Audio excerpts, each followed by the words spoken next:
Hello everyone, how are you all? I hope you are doing good. I hope you are fit and fine. So today we are going to start another chapter of EVS. This is your chapter number 10, Air to Live. So इस chapter में हम बात करेंगे air के बारे में, ठीक है, और air हमें क्यों required है इसके बारे में बात करेंगे. So इस में आपको सबसे पहले एक kite draw करनी है और उसको color करना है. So एक kite किससे उड़ती है? Kite air की help से उड़ती है. So let's start with the chapter. हमारे आसपास चारों तरफ क्या है? एयर जो है चारों तरफ है. हमें एयर जीने के लिए चाहिए, सरवाइव करने के लिए चाहिए. बिना एयर के हम सरवाइव नहीं कर सकते.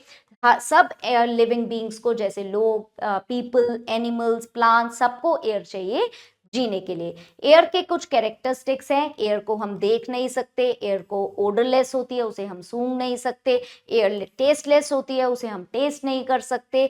एयर को हम सिर्फ फील कर सकते हैं, वो सिर्फ फीलेबल होती है, सिर्फ उसे फील कर सकते हैं. अब यूजेस ऑफ एयर की बात करें, एयर के बहुत सारे यूजेस हैं.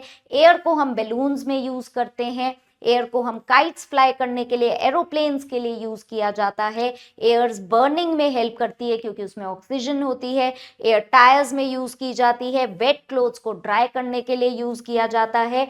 हमारे जीने के लिए एयर की जरूरत है क्योंकि उसमें ऑक्सीजन है. सो हम एयर ब्रीथ करते हैं सरवाइव करने के लिए. कुछ मेन प्रॉपर्टीज हैं एयर की. एयर की स्पीड होती है, एयर की डायरेक्शन होती है, एयर में फोर्स होता है, यानी कि विंड जैसे चीजों को पुश कर सकती है. एयर में वेट भी होता है. अब बात करते हैं पॉल्यूटेड एयर की. जो गंदी एयर होती है, डर्टी एयर होती है, उसे हम पॉल्यूटेड एयर कहते हैं. पॉल्यूटेड एयर जो कैसे हो जाती है? क्योंकि उसमें बहुत सारे जर्म्स, डस्ट, स्मोक, फैक्ट्रीज से जो निकलता है या मोटर व्हीकल से जो निकलता है, वो एयर को पॉल्यूट कर देता है. ये पॉल्यूटेड एयर इनहेल करना बहुत हार्मफुल होती है और इससे बहुत सारे डिजीजेस होते हैं.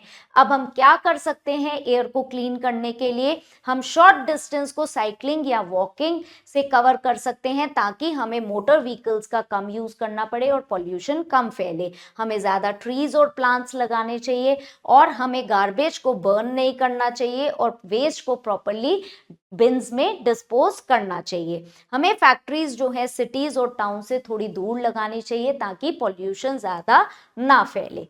ठीक है, now let's start with the exercise जिसमें हमें डार्कन करना है OMR शीट में करेक्ट ऑप्शन को. All human being, animals, plant need dash to live. क्या जरूरत होती है सारे ह्यूमन बीइंग, प्लांट्स और एनिमल्स को? एयर की जरूरत होती है.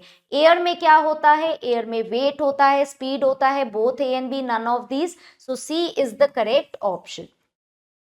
We should grow more trees to get. कैसी एयर लेने के लिए हमें ट्रीज को प्लांट करना चाहिए? फ्रेश एयर लेने के लिए ट्रीज को प्लांट करना चाहिए. Now let's start with the fill in the blanks. We can not dash without air. हम एयर के बिना सरवाइव नहीं कर सकते. ठीक है, moving air is called, moving air को हम क्या कहते हैं? विंड कहते हैं. Air without dust and smoke is called. जो एयर बिना डस्ट और स्मोक के होती है उसे हम क्लीन एयर कहते हैं. हमें क्या करना चाहिए? हमें प्लांट्स और ट्रीज ज्यादा से ज्यादा लगाने चाहिए एयर को फ्रेश रखने के लिए. तो मैच द फॉलोइंग. विंड क्या होती है? मूविंग एयर होती है. Balloon is filled with air. Breathe हम क्या करते हैं? एयर में सरवाइव करने के लिए हम ब्रीथ करते हैं. स्मोक एंड डस्ट एयर को डर्टी बनाते हैं. अब हम बात करते हैं ट्रू एंड फॉल्स की. Air is important for life. Yes, if the statement is true, air is important for life. Air becomes wind when it moves fast. The statement is true. ठीक है. We can see air with our eyes. हम air को अपनी आंख से देख सकते हैं. ये स्टेटमेंट फॉल्स है. Then clean air is good for health. Clean, साफ एयर हमारी हेल्थ के लिए अच्छी होती है. ये स्टेटमेंट ट्रू है. तो next you have question answers. So ये क्वेश्चन आंसर्स आप खुद करेंगे. आई होप आपको चैप्टर समझ में आ गया है. So I will see you in the next chapter. Till then keep learning, keep growing. Bye for now.